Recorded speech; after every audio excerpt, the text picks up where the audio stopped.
আপনি মিডিয়ার মানুষ তাহলে? হ্যাঁ, আচ্ছা আচ্ছা, উত্তর দিয়ে দেবো। আমি বাইরে বেরোচ্ছি, ঠিক আছে। আমার বক্তব্য শেষে আপনি দেবেন তার না? ওহ দাদা, উনার বলতে দিন। কোশ্চেন উত্তর পর্ব যখন থাকবে তখন থাকবে, এটা অবশ্যই অবশ্যই অবশ্যই 100 বার আপনি করতে পারেন। এটা তো ডেমোক্রেসি, এটা তো ডেমোক্রেসি। এখানে মোদি রাজও চলছে না আর মমতা রাজও চলছে না, এটা ডেমোক্রেসি। আপনি বলতে পারেন, কিন্তু সবার একটা শালীনতা আছে, সময় আছে, স্থান আছে, কাল আছে, পাত্র আছে।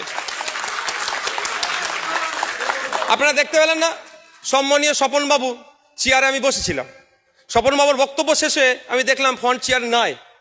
এটা স্থান কাল পাত্র হিসাবে আমি এখানের মধ্যে বিধায়ক, আমি চেয়ারে বসে থাকবো, স্বপনবাবু দাঁড়িয়ে বসে থাকবে, এটা স্থান কাল পাত্র হয় না। আমি উঠে দিলাম, আমার জায়গাটা দিলাম, এটা হওয়া দরকার। বুঝতে পেরেছেন? যাক, আসা যাক। আমার অনুরোধ এটাই আপনাদের কাছে, যে লড়াইটা আমাদের সংবিধান বাঁচানোর লড়াই। এই লড়াইয়ে সর্বজাতির সর্ববর্ণের মানুষকে যোগদান করতে হবে। আর যদি আমরা মনে করি একটা ভিন্ন ধর্মের মানুষ, একটা ভিন্ন জাতের মানুষ টার্গেটেড হচ্ছে, ওরা বুঝে নেবে, তাহলে কিন্তু আমরা আগামী দিনে কার পালা আসছে বোঝা বড় দায় বা বলা বড় কষ্টকর। আমি অনুরোধ এটাই, এই ওয়াকফ সংশোধনী আইন নিয়ে একটা মিসগাইড হচ্ছে, হিন্দু মুসলমানের লড়াই অনেকে বলার চেষ্টা করছে, এটা হিন্দু মুসলমানের লড়াই নয়। তার জ্বলন্ত উদাহরণ হচ্ছে পার্লামেন্টে যে সমস্ত বিরোধী দলের এমপিরা বক্তব্য রেখেছেন, তার 90 থেকে 95% কিন্তু মুসলিম সম্প্রদায়ের নয়। এবং সুপ্রিম কোর্টে যে সমস্ত অ্যাডভোকেটসরা এই আইনকে যাতে সুপ্রিম কোর্টের মাধ্যমে রদ করা যায়, যে আইনি লড়াই দিচ্ছে, তার মধ্যেও 90 থেকে 95% কিন্তু অ্যাডভোকেট আমার মুসলিম ভাই। তার মধ্যে হিন্দু আছে, খ্রিস্টান আছে, দলিত আছে, আদিবাসী আছে, শিখ আছে, বিভিন্ন সম্প্রদায়ের আছে। ইভেন সুপ্রিম কোর্টে কেরলের একটা হিন্দু ধর্মীয় সংগঠন মামলা করেছে এই ওয়াকফ সংশোধনী আইনের বিরুদ্ধে। এটা আমাদের মাথায় সকলে রাখা দরকার, যেটা হিন্দু মুসলমানের লড়াই নয়, যেটা আমাদেরকে লড়াই লাগিয়ে দেওয়ার চেষ্টা হচ্ছে। আমি যেটা দেখাতে পারবো, এটা আমাদের ভারতবর্ষের ঐতিহ্য, কালচার। আমার পূর্বপুরুষেরা আপনার পূর্বপুরুষদের থাকার জন্য অনেক ক্ষেত্রে জায়গা দিয়েছে, মন্দিরের জন্য জায়গা দিয়েছে, শ্মশানের জন্য জায়গা দিয়েছে। আপনার পূর্বপুরুষেরা আমাদের কবরস্থানের জায়গা কম হয়েছে, সংকুলন হচ্ছে না, এরা ওইটা দিয়েছে। এইভাবে আমাদের ভাইচারা ঠিক একইভাবে মৌখিক অফ কনেক্ট করে গিয়েছে। যে টোটাল ভারতবর্ষে 8 লক্ষ একর মতো ওয়াকফ প্রপার্টি আছে, তার 50% ওয়াকফ বা ইউজার। এটাকে সরাসরি এসে নতুন যে আইন এনেছে অ্যামেন্ডমেন্টে উচ্ছেদ, মানে ওটাকে বন্ধ করে দিয়েছে, অমিট করেছে। কিন্তু বলছে না যে 2025 থেকে অমিট হলো। 2025-এর পর থেকে যারা অফ করবে ওয়াকফ বা ইউজার কিন্তু আর বৈধ হবে না, আপনাকে রেজিস্টার্ড করতে হবে। 300 বছর, 400 বছর, 500 বছর এবং 1450 বছর আগে অফ হয়েছে ইতিহাস বলছে, সেইগুলোও কিন্তু এখন এর মধ্যে ইনক্লুড করে অ্যাকচুয়াল নিতে চাইছে। নিয়ে কি হবে? কিছু পুঁজিপতিদের আমোদ প্রমোদের জায়গা স্টার হোটেল বানানোর জন্য করে দেওয়ার চেষ্টা হচ্ছে। আজকে ওয়াকফের অবধি পড়েছে চোখ, কালকে খ্রিস্টানদের সম্পত্তির উপরে নজর পড়তে পারে, তারপরের দিনে শিখ ভাইদের গুরুদুয়ার আর রিলিজিয়াস এন্ডোমেন্ট যেগুলো আছে তার উপরে নজর পড়তে পারে, পার্সি ভাইদের সম্পত্তির উপরে নজর পড়তে পারে। পরে তো সবার শেষে আসবে কি, এখানে যেহেতু সংখ্যাগরিষ্ঠ আমাদের হিন্দু ভাই, দেবত্ব সম্পত্তির উপরে। এরা জমি হাঙর, এদের নজরে এটা পড়েছে।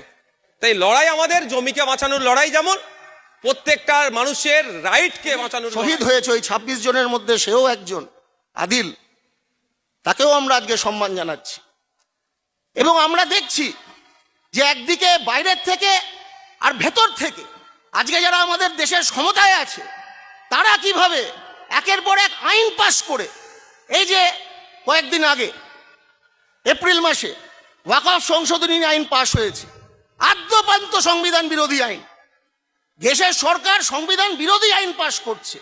আজকে সুপ্রিম কোর্টের প্রধান বিচারপতি প্রথম দিন শুনেই স্থগিতাদেশ দিতে উদ্ধত হয়েছেন এবং ডিফ্যাক্টো স্থগিতাদেশ দিয়েছেন। ওটা এখনো স্থগিতাদেশই হয়ে আছে। বোঝাই যাচ্ছে এটা প্রাইমা ফেসি এক্স ফেসি আনকনস্টিটিউশনাল। এইরকম আইন একের পর এক 370 ধারা রদ করা। কি হয়েছে? সন্ত্রাসবাদ চলে গেছে কাশ্মীর থেকে? তাহলে 370 ধারা রদ করা হলো কেন? জবাবদিহি করতে হবে।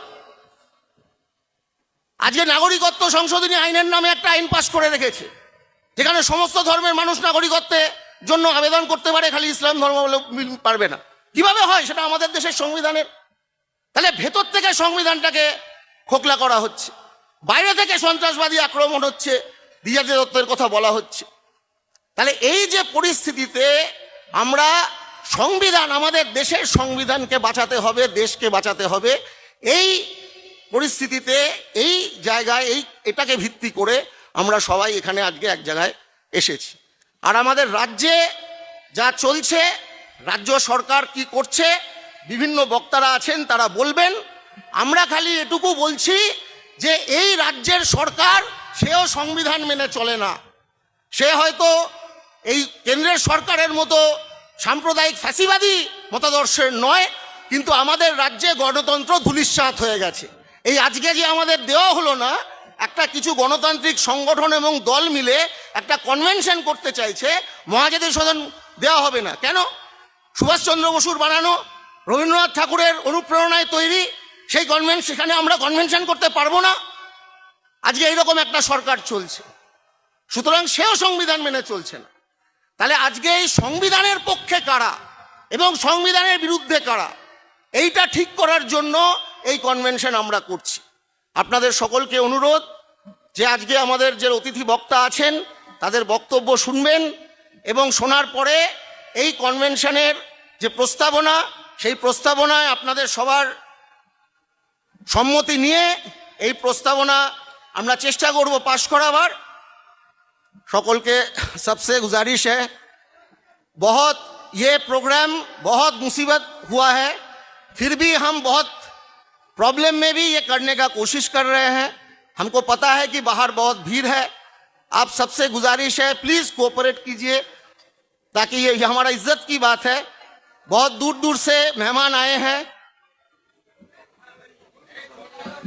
अच्छा एक सेकेंड, जो वहां पे जितना एक्सेस लोग हैं ये स्टेज के ऊपर इस साइड में आ जाइए, ऊपर से आ जाइए, धीरे धीरे आ जाइए, कोई केओस मत कीजिएगा, मुंह से एक शब्द नहीं निकलना चाहिए, चुपचाप आइए, यहाँ आइए, चुपचाप आइए, स्टेज के ऊपर बैठिए, चुपचाप आके स्टेज के ऊपर बैठिए, कोई झगड़ा नहीं होगा, एकदम चुपचाप आके बैठिए यहाँ पे। ये हमारा इज्जत का सवाल है, बाहर से मेहमान आए हुए हैं, ये मत दिखाइए कि कलकत्ता के लोगों को शराफत नहीं आता।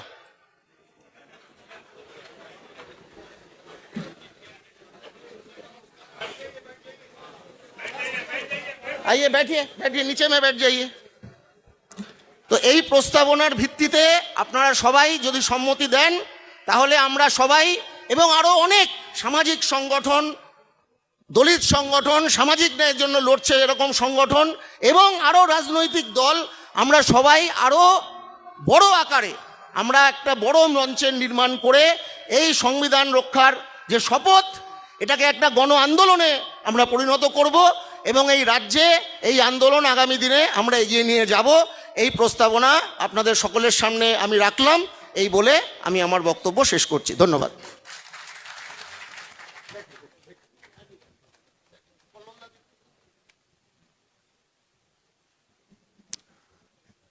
এখন আমাদের সামনে প্রথমেই বলবেন প্রখ্যাত সাংবাদিক, সমাজকর্মী, উনি প্রথমেই আমাদের এ ধরনের কনভেনশনের খবর পাওয়ার পর তিনি তার ইচ্ছা প্রকাশ করেছেন, আজকে অনেক দূর থেকে এসছেন এবং তাকে আজকে এই কনভেনশনের কাজটা সেরেই আবার সেখানে ফিরে যেতে হবে। শ্রী সিদ্ধার্থ ভরদারাজন, তিনি এই মুহূর্তে দ্য ওয়ারের সম্পাদক, আপনারা সবাই জানেন, বিশিষ্ট সাংবাদিক। তিনি একসময় 11 সাল থেকে 13 সাল দ্য হিন্দুর এডিটর হিসেবে কাজ করেছেন। এই মুহূর্তে দাঁড়িয়ে এই থিমের ওপর যে লড়াই চলছে তাতে তার বক্তব্য আমরা শুনতে খুবই আগ্রহী। We are very much glad that after listening about the convention he has consented to come here for only one day. Now the first speaker is Siddharth Vardarajan. একদম